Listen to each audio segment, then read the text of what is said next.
నమస్తే అందరికీ నేను doctor Jincy consultant infertility specialist Joy hospital క్లాక్పేట్ ఫస్ట్ లైన్ ఒంగోల్. ఈ రోజు మనం embryo transfer it is one of the most critical aspect or a point in IVF treatment. So ఇంతకు ముందు మనం అన్ని జాగ్రత్తగా చేసుకున్నాము, పిండం కూడా తయారైంది. సో మన సినిమాలో చెప్తాం కదా క్లైమాక్స్ అంటే ఎంబ్రియో ట్రాన్స్ఫర్లో జరుగుతుంది. సో ఇది ఎలా జరుగుతుందంటే మన పిండం అంతా రెడీ అయిపోయినాక మన పేషెంట్స్కి ఇన్ఫార్మ్ చేస్తాము, వాళ్ళ రోజు వస్తారు. సో చాలా రకాల డౌట్స్ ఉంటాయి, మనం తినొచ్చా తినకూడదా. సో బేసిక్లీ ఇది తినకుండా రావాల్సిందే ఏం పని లేదు, మనం తినేసి బట్ దట్ డజంట్ మీన్ మనం ఎట్లా అంటే అంత కారము పచ్చడి అన్ని తిని రాకూడదు.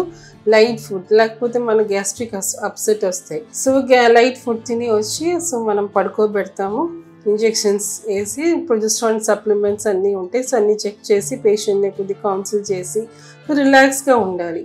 అండ్ మీ ఎంబ్రియోస్ అయితే మన ల్యాబ్లో తయారవుతుంది. ల్యాబ్ అంటే మనం ఒక టెంపుల్ కానీ చర్చ్ లాగే ఉంటుంది, మనం లైఫ్ అక్కడ పెరుగుతుంది. సో మనం ఎట్లాంటి cosmetic items like lipstick, sprays, అదని నెయిల్ పాలిష్ అదని ఎట్లాంటివి వాడుకోకూడదు. ఎంబ్రాయిడరీస్ వాడము, క్లినిషియన్స్ వాడము, మీ పేషెంట్స్ కూడా వాడకూడదు. సో హెల్త్ నీట్గా మనం డ్రెస్సెస్ మార్చుకొని స్క్రబ్ చేసి లైట్గా, సో అంత మోడరేట్ మనం స్క్రబ్ ఎట్లాంటి కెమికల్స్ కూడా వాడము. సో ఎంబ్రియోస్ని మీరు ఆల్రెడీ క్లినిషియన్స్ డిస్కస్ చేసి 1, 2 ఎంబ్రియోనా 3 embryo as per your wish మనం సెలెక్ట్ చేసి మనం రెడీ చేసి పెడతాం. ఇంకొకటి బ్లాడర్ పాస్ ఉండాలి. సో అనాటమిక్లో ఏమవుతుందంటే యూట్రస్ బెండ్ అయి ఉంటుంది బ్లాడర్ మీద. సో యాజ్ బ్లాడర్ ఫిల్ అయినప్పుడు యూట్రస్ కూడా స్ట్రైట్ అవుతుంది.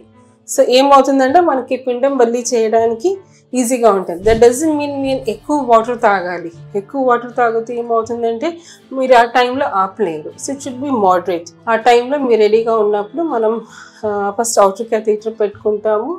ఆ లెవెల్ రీచ్ అయినాక మనం రెడీ అని చెప్తే ఇన్నర్ క్యాథీటర్లో ఎంబ్రియోస్ లోడ్ చేసి as early as possible, time waste చేయకుండా కరెక్ట్ మ్యాక్సిమం ఇంప్లాంటేషన్ పాయింట్ ఒకటి ఉంటుంది, అది క్లినిషియన్ జడ్జ్ చేసి అక్కడ మనం ట్రాన్స్ఫర్ చేస్తాము. సో ఇది అయిపోయినాక మీకు రూమ్ షిఫ్ట్ చేస్తాము.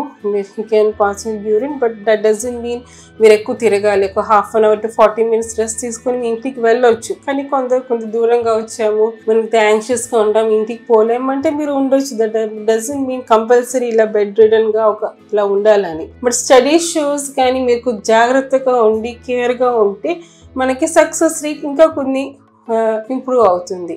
So embryo transfer is a critical step in IVF. మీరు అందరు జాగ్రత్తగా ఈ స్టెప్స్ అందరు ఫాలో చేసి సక్సెస్ రేట్ బాగుంటుంది. Thank you.